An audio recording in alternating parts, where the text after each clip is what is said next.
Eu sou amigo, ou fui amigo desde a adolescência, colega de profissão na advocacia desde a juventude e correligionário político desde há muito tempo, desde antes do 25 de Abril, de Francisco Sá Carneiro. Francisco Sá Carneiro também tinha outro elo de ligação comigo. Somos ambos portuenses, o que significa que somos ambos burgueses, ambos liberais e ambos orgulhosos de sermos portuenses. Como diria o Eugênio de Andrade,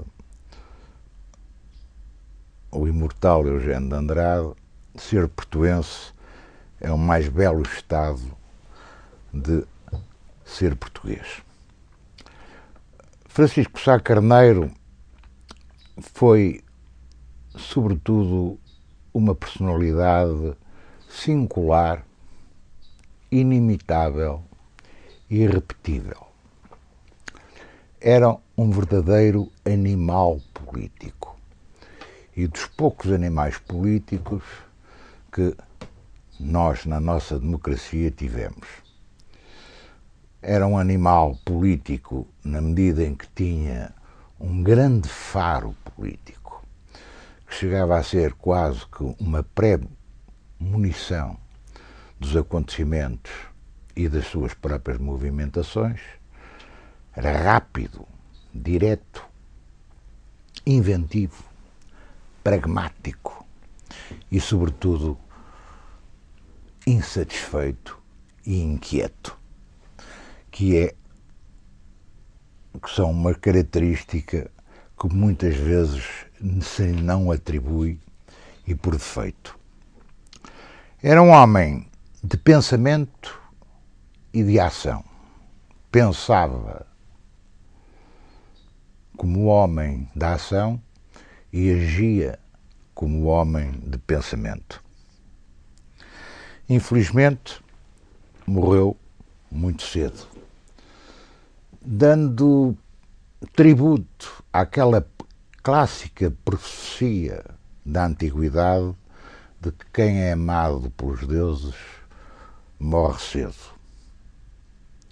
Eu definiria Francisco Sá Carneiro como um homem de caráter e de convicção, de honra, coragem e paixão. E sublinho, de paixão. Ele nunca tremeu perante a facilidade sinistra de morrer e antes se agigantou na dificuldade heroica de viver.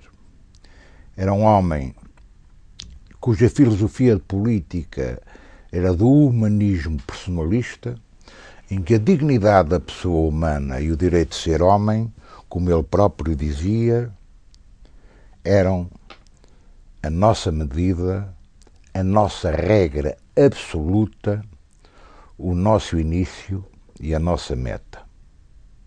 Era um reformista social-democrata que criou com outros, em que me incluo, aquilo que se chamava, e hoje em dia se perdeu de vista, uma social-democracia à portuguesa, em que a função do Estado era uma função de regulação e de mediação. E, sobretudo, era um homem que introduziu na política uma regra que hoje em dia, infelizmente, anda muito esquecida, muito desbaratada e muito vilipendiada naquilo que, muitas vezes, nesta nossa pobre terra, se transformou no reino da porcalhota. Ele dizia que a política sem ética era uma vergonha. Isto porquê? Porque a sua filosofia política assentava numa ética de convicção e numa ética da responsabilidade. Sendo certo que, hoje em dia, se fala muito sobre uma ética da responsabilidade, mas fala-se pouco, demasiadamente pouco, sobre uma ética da convicção. E a convicção vem sempre antes e é muito maior que a responsabilidade.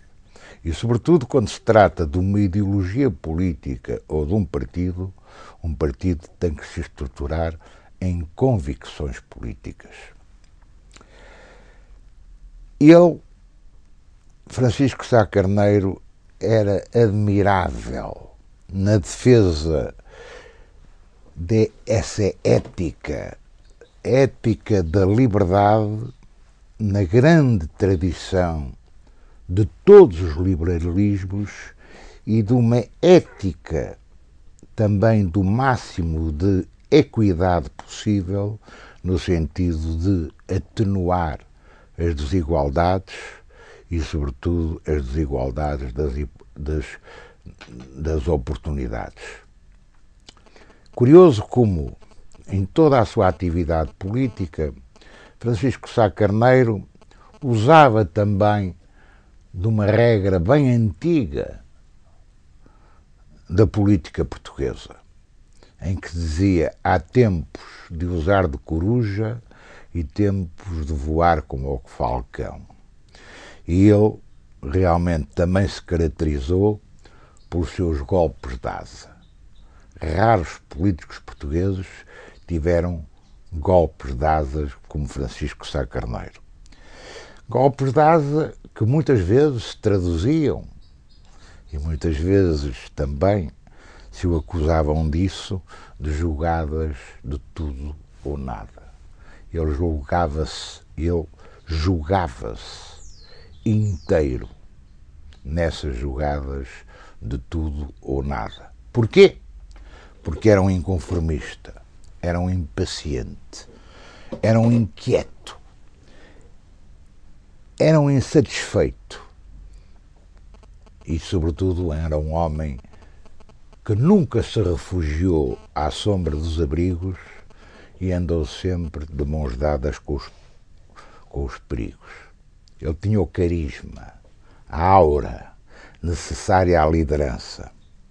Aquele não sei quê de empatia, de contágio efetivo e intelectual, de comunicação a que se colava a adesão.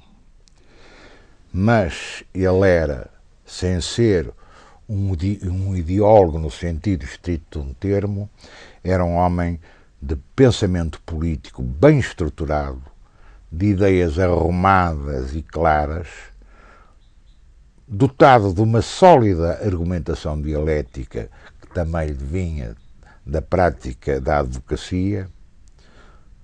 Todos percebiam o que ele dizia e o que ele queria dizer. E comunicava isso de uma maneira extremamente fluente, fácil, próxima, direta. Daí o carisma que ele teve e que continua a ter, apesar de ter morrido apenas com 46 anos.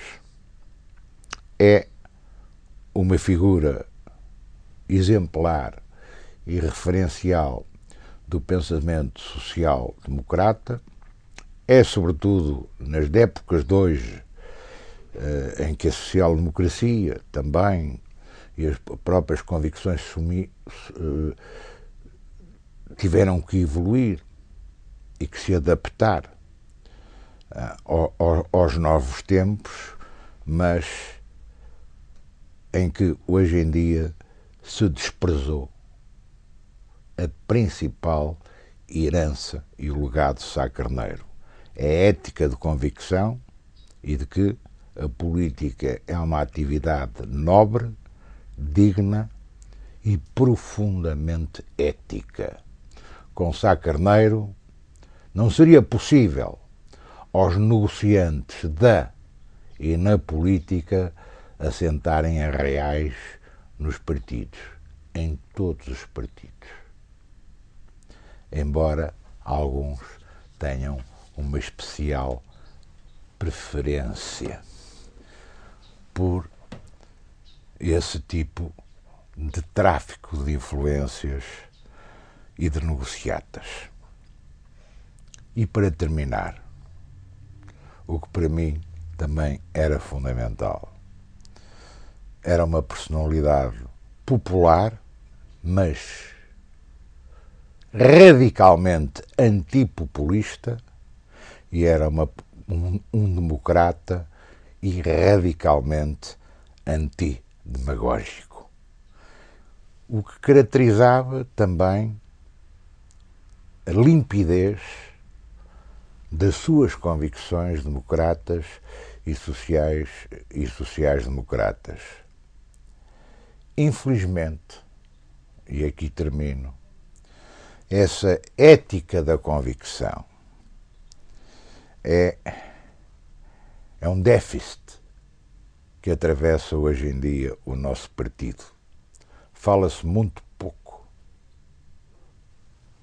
Às vezes quase nem me lembro de ouvir falar aos principais dirigentes políticos em social-democracia. Muito pouco. Não se fala em social-democracia, como se fosse uma quantité neglijável, que não fosse a principal razão de ser do partido. E também se fala muito pouco em ética na política. E menos ainda se fala em Sá Carneiro, naquilo que realmente ele foi em vida e no legado que nos deixou, e não deixou especialmente a ninguém, nos deixou a todos, e que hoje em dia é apenas lembrado como um símbolo de referência, e trazida à sua imagem como se estivéssemos a folhear um velho álbum de família. O Francisco Sá Carneiro é o verdadeiro fundador da família social-democrata e deixou-nos um legado, obra escrita, obra vivida, obra praticada, que devíamos conservar, rejuvenescer, e suponho que sem esse adjornamento de uma social-democracia à portuguesa, o nosso partido não conquistará o poder, sendo ele um partido de poder.